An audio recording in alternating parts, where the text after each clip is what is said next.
දැන් මේ තියෙන්නේ වැව. මේ වැව. ඒතර මෙතන තියෙනවා ගේ. තට්ටු දෙකේ ගේ මේ පැත්තේ තියෙනවා බෙඩ්රූම් සෙට් එකයි. මේ පැත්තේ බෙඩ්රූම් සෙට් එකයි. හරිද? එතකොට මෙතන තියෙනවා ලොකු පිට්ටනිය වගේ තියෙනවා. මෙතන පුළුවන් අපිට කට් එකක් දාගන්න. සර් ගිහින් තියෙනවද සර් ලොකේෂන් එකට? සුදොයි මම කොහෙද යන්නේ? මම මේ මිනිස්සු කියපු විස්තර අනුවනේ මේ දම්සර කියන්නේ මේ.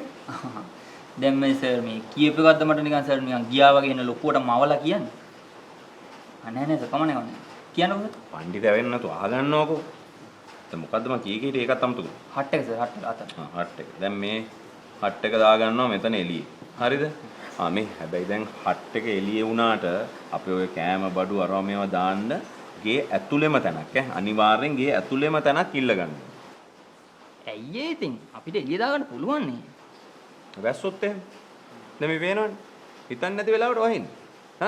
එහෙනම් ඒ රිස්ක් එක ගන්න බෑ. ඒ බඩු ටික දාගන්න ගේ ඇතුළෙම තැනක් බල කරලම ඉල්ල ගන්නවා. හරිද? මම ඒකට වෙනම කොල්ලෙක් දෙනවා. මිනිහා ඒ පැත්ත බලාගෙන. සර් මේ එතකොට සේව් කරන්නේ. දැන් තමුසේ යන්නේ පාටියේ සින්දු කියන්නේ.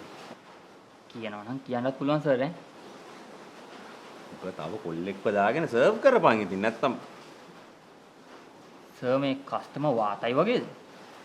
නෑ අයිසේ තමුසට පිස්සුද? මේ සුපිරි කස්ටමර් කෙනෙක්.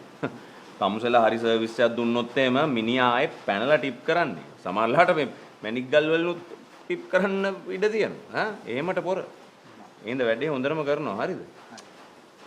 මේ කල්පනා කරන්නේ අයිසේ මේ අපේ ගානෙත් මොකක් හරි සර්ප්‍රයිස් එකක් මිනිහාට දෙන්න ඕනේ. නිකන් සර් මේ මොකක් වගේද? මොකක් හරි හොඳ දෙයක් කරන්න ඕනේ. මේ අපිට බැරිද? නිකන් මේ ෆයර්වර්ක්ස් එක කේක් එකක් දෙන්න. අපිට කොහෙන්ද සර් ෆයර්වර්ක්? හරි හරි ඒකත් මම්ම බලන්නම්. අය තමුසි මේ වැඩ ටික බලා ගන්නවා පොල්ලෝ ටිකට කියනවා විස්තරේ.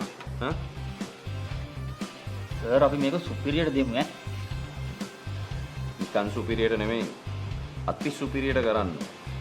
දෙමු සර්.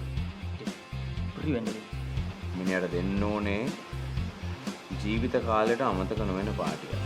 දෙමු සර්. දෙමු.